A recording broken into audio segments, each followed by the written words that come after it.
welcome back to my YouTube channel. I am Meffan, for those of you that don't know me.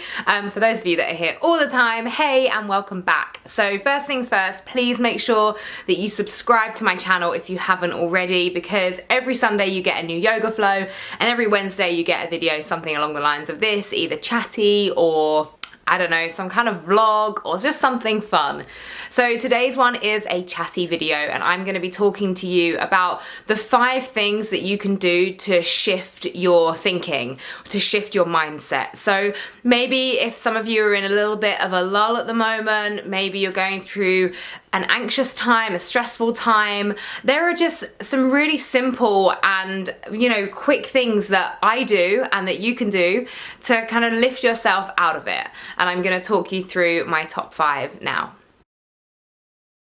So first things first is vulnerability is strength. So they're not 2 words that you hear together that often, but it's really important for us to accept that within being vulnerable and opening ourselves up and asking for help and asking for support, letting ourselves cry and knowing that it's okay to have a down day, they are the things that in time make us stronger, and they are the things that actually show that we have such strong character because we're not afraid to let ourselves feel that way and let it be known. Now, of course, not all of us, we don't want to necessarily all go to work and sit there and cry all day, maybe not, but know that you should be able to, especially when it comes to mental health. Just because it can't be seen, it doesn't mean it's not there. And you should be able to go up to your boss or to your friends, to your loved ones and say, do you know what?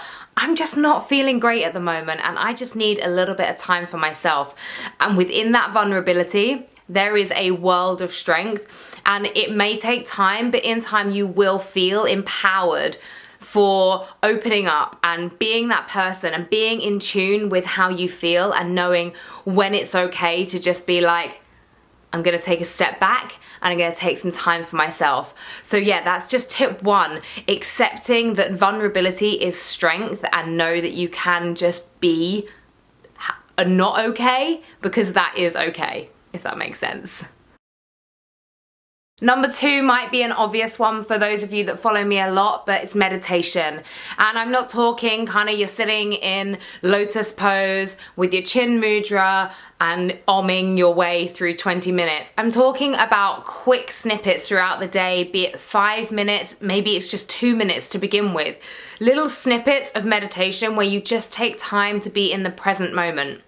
So you might not even be at home. Maybe you're on a train, maybe you're on the bus, and you just want to close your eyes or take a soft gaze down in front of you if closing your eyes doesn't feel so great, and just work into feeling what it's like to feel the breath, the inhale coming in, the exhale coming out.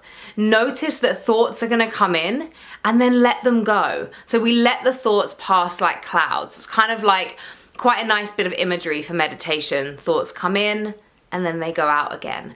What we're trying to do is not dwell upon them and turn them into a bigger thought.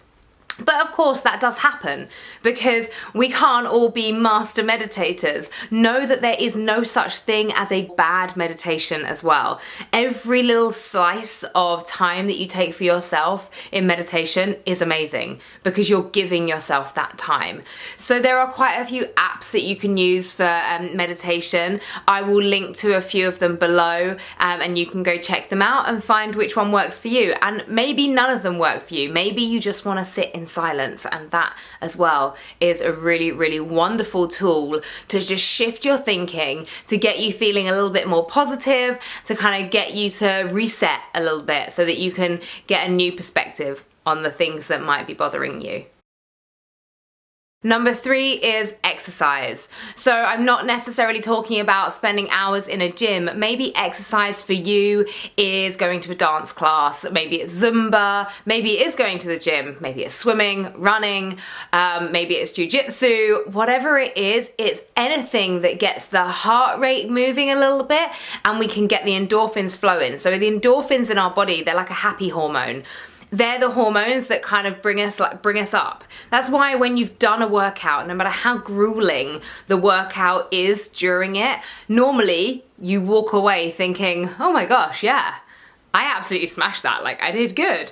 Because you've got these endorphins flowing around the body. And that's really what we're trying to get when I'm talking about shifting our thinking, having that happy hormone flying around the body, making us feel a little bit lighter, a little bit higher. The most important thing when it comes to exercise is finding something you enjoy.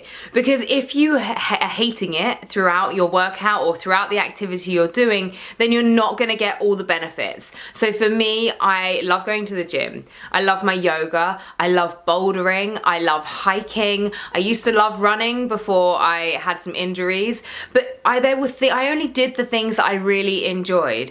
I personally wasn't gonna go and play tennis because A, I'm awful at it, but B, because I don't particularly enjoy it at the moment. That might change. But yeah, so you have to find what works for you, and you're not necessarily gonna find it in 2 days' time. It might be that you kind of go to different classes and you have to, a bit of a trial and error. But exercise is one of the things that gives my thinking such a positive shift, and really as well for me, it's something I do in the morning to set me up for the day ahead. Number 4 is therapy. I have a therapist, as many of you will know. I'm actually hosting a yoga retreat with my therapist this summer to bring people together to talk really about number 1 tip, which was about being vulnerable.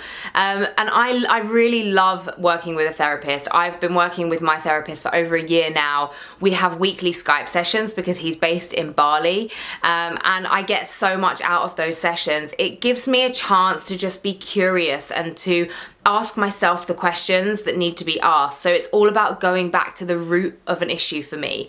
So my therapy is slightly different to CBT, which many people have, which I've had in the past, where we're looking at coping mechanisms for the anxiety, for the depression. The therapy I work through with my therapist is about going all the way back as far as you can and figuring out kind of where these imbalances came from, where the issues stemmed from, and then working from the root cause. Now, I know that therapy can be expensive, but there are also free groups. So there's many mental health groups that you can go to where you may not get therapy necessarily, but you'll get support from other people who are like-minded. You can of course go through the NHS if you're in the UK, and you can get referred. So there are options. You can go through counselling instead of finding a therapist in central London, which of course is probably going to be a little bit more expensive, but I can't recommend it enough. I really can't. And the same with going to find like a yoga teacher. The first therapist you find might not be the right one for you.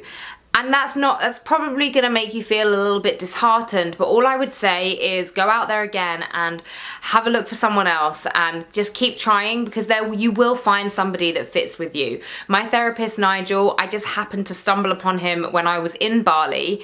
We had a session and he just got it. He was just somebody that I was like, okay, he didn't just sit in silence the whole time. He actually helped me delve a little deeper. He helped me figure out the questions that I needed to ask myself.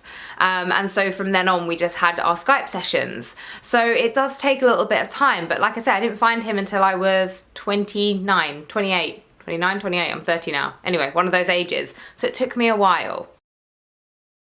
And the final one is absolutely free. So we've gone from therapy, which could cost a little bit of money, to the final one, which is just being in nature. Like, how awesome is it when you are just outside and you've got no technology, leave your phone at home, leave all your screens at home, leave your music at home, just go outside, go for a walk, go to your local park and listen to what's going on around you.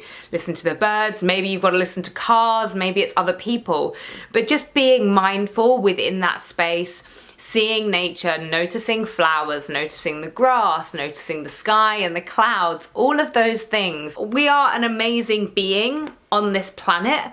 The human form is awesome.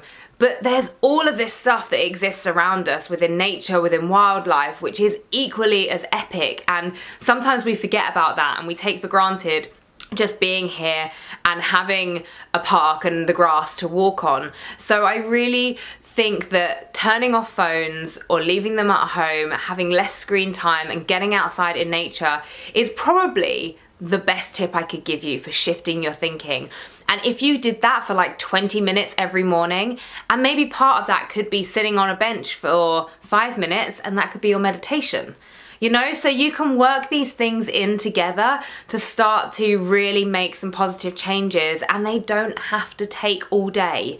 You know, you could do every single one of the things that I have mentioned here. Okay, maybe not therapy because that's an hour-long session, but the others, you could maybe do a 20-minute workout or a 20-minute yoga flow online. You could go for a walk for 20 minutes, and maybe 5 minutes of that is sitting down with your meditation. And then maybe you come home and you talk to your partner or a friend on the phone, and you just tell them how you're feeling. And all in all, you've probably spent an hour, but you've done 4 of these things that are hopefully going to shift your thinking to having a slightly better day, a better week, a better month, and a better year. But it's all about finding the routine and knowing that these things are preventative rather than, of course, they're great when something bad happens. The first thing I normally want to do is just get outside and go for a walk. But what's also great is to know that I've been doing that in the days leading up to said bad thing happening, so that I'm kind of mentally prepared and I kind of know how I'm gonna react and how I'm gonna process what needs to happen. So there you are, that's a little chatty video for you this evening. I really hope that you found those tips helpful. Please do comment below and let me know, what you guys do. What are your tips for, I really love for my comment feed to be a little open forum of tips for each other. So maybe if you kind of leave me a comment with your top tip for the shift in thinking, so going from a negative mindset into a slightly more positive one, let me know what you do. Also, stroking dogs. Now that I've got a dog, that's a great one. Always makes you feel great. Thank you so much for watching, and I will see you guys again on Sunday for yoga, and then of course next Wednesday as well. Bye bye.